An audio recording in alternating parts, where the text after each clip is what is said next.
Horas, Salam Reformanda, Masiha Holongan.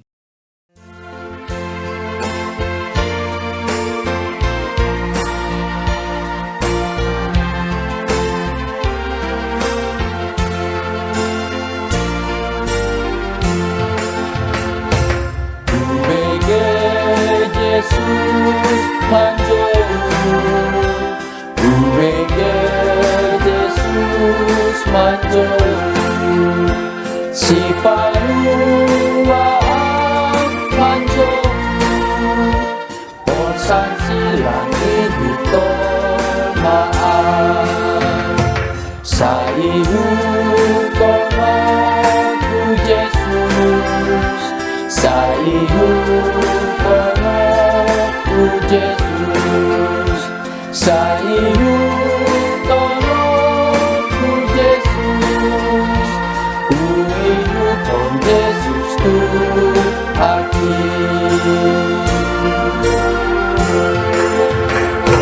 Tu Getsemane agomo, tu Getsemane agomo, Rakmarukildo o Yesus, manihukon Yesus tu hati. Saihukono ku Yesus, saihukono ku Yesus, saihukono ku Yesus, uihuton Yesus tu hati.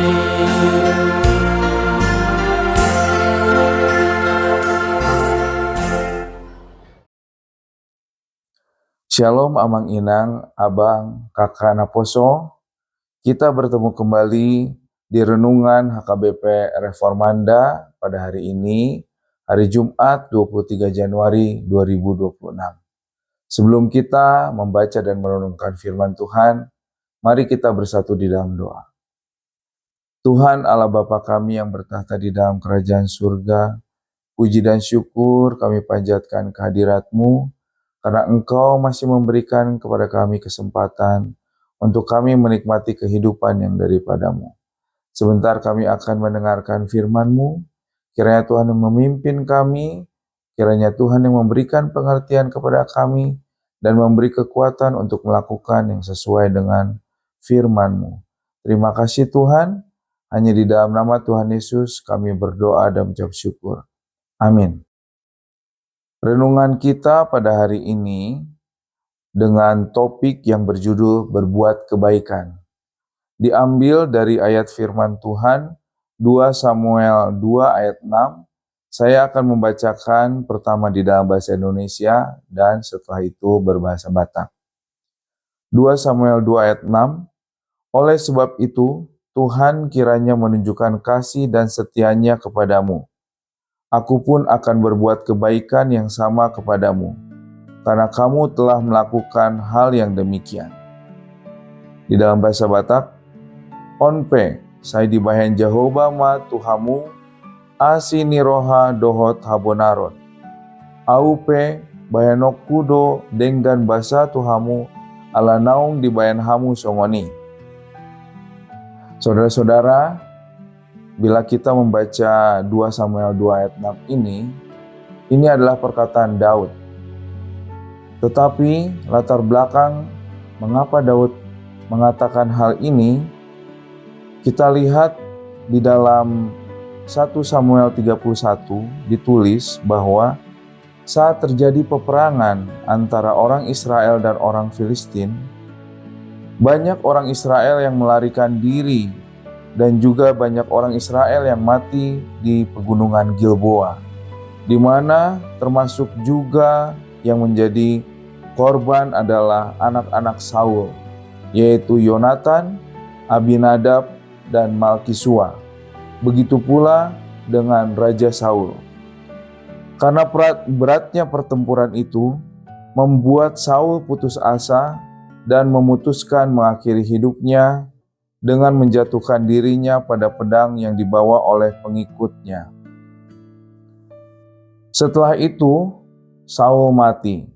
Jenazahnya diselamatkan untuk dikuburkan oleh orang-orang Yabesi Gilead.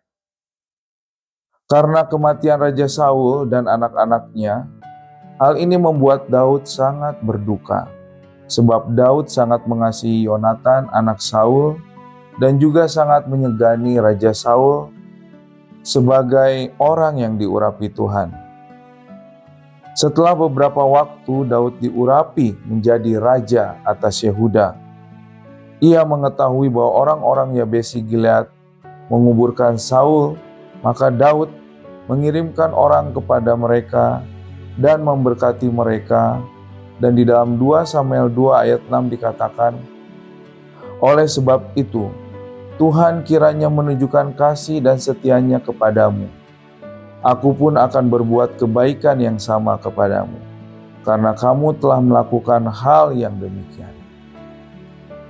Dari kalimat-kalimat di atas, Daud memberkati dan mendoakan orang-orang Yabesi Gilead karena kebaikan mereka terhadap keluarga Saul yang dikasihinya. Dalam Mazmur 118 ayat 1 ditulis, bersyukurlah kepada Tuhan sebab Ia baik, bahwasanya untuk selama-lamanya kasih setianya. Ya, benar. Tuhan kitalah pribadi yang baik yang sesungguhnya. Ia membuktikan kebaikannya dengan memberikan nyawanya untuk kita, sehingga kita memperoleh keselamatan yang kekal. Biarlah ini menjadi landasan utama kita untuk berbuat baik, karena Ia sudah terlebih dahulu berbuat kebaikan dan memberikan kasih-Nya yang sejati kepada kita, sehingga ketika perbuatan baik kita berbalas kebaikan ataupun tidak berbalas kebaikan, maka kita akan tetap bersyukur dan tetap kuat untuk selalu berbuat baik. Seringkali kita berbuat baik karena kita bisa mendapatkan keuntungan dari seseorang yang kita berikan perbuatan baik tersebut. Dan seringkali kita enggan untuk berbuat baik kepada orang-orang yang kita benci ataupun kita merasa tidak cocok dengan dia. Jadi kita banyak berpikir, bahkan kadang kita tidak tulus di dalam berbuat kebaikan. Tetapi ketika kita mengingat Tuhan Yesus, Ialah Tuhan yang memiliki kebaikan yang sejati. Dia memperlihatkan kebaikan yang sesungguhnya dengan mengorbankan dirinya untuk menyelamatkan kita. Satu ayat firman Tuhan lagi akan saya bacakan sebagai penutup renungan kita hari ini yang terambil dari Galatia 6 ayat 9. Janganlah kita jemu-jemu berbuat baik, karena apabila sudah datang waktunya, kita akan menuai jika kita tidak menjadi lemah.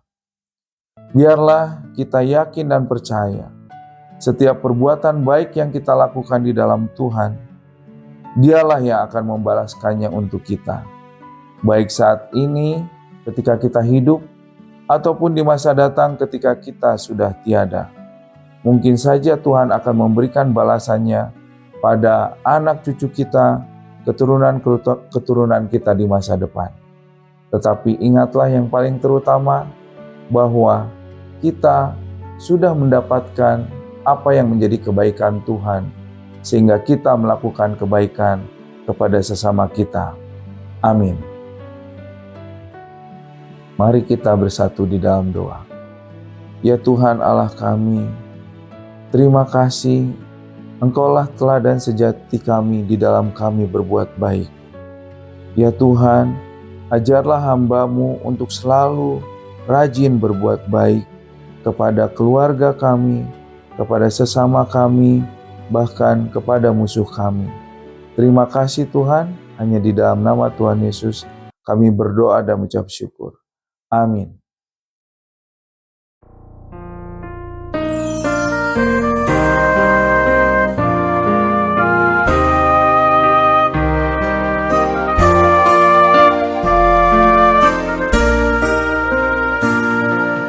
Di nama Musa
Mari kita tutup renungan kita hari ini dengan berdoa Bapa kami. Bapa kami yang di sorga, dikuduskanlah namamu. Datanglah kerajaanmu, jadilah kehendak-Mu di bumi seperti di sorga. Berikanlah kami pada hari ini makanan kami yang secukupnya, dan ampunilah kami akan kesalahan kami, seperti kami juga mengampuni orang yang bersalah kepada kami. Dan janganlah membawa kami ke dalam pencobaan, tetapi lepaskanlah kami daripada yang jahat. Karena Engkaulah yang punya kerajaan, dan kuasa, dan kemuliaan, sampai selama-lamanya. Amin. Kasih karunia Tuhan kita Yesus Kristus dan damai sejahtera Allah Bapa serta persekutuan Roh Kudus itulah yang menyertai kamu sekalian. Amin. Demikian renungan kita pagi ini. Selamat berkarya bagi Tuhan. Tetap semangat, tetap sehat. Salam Reformanda Masiha Holongan.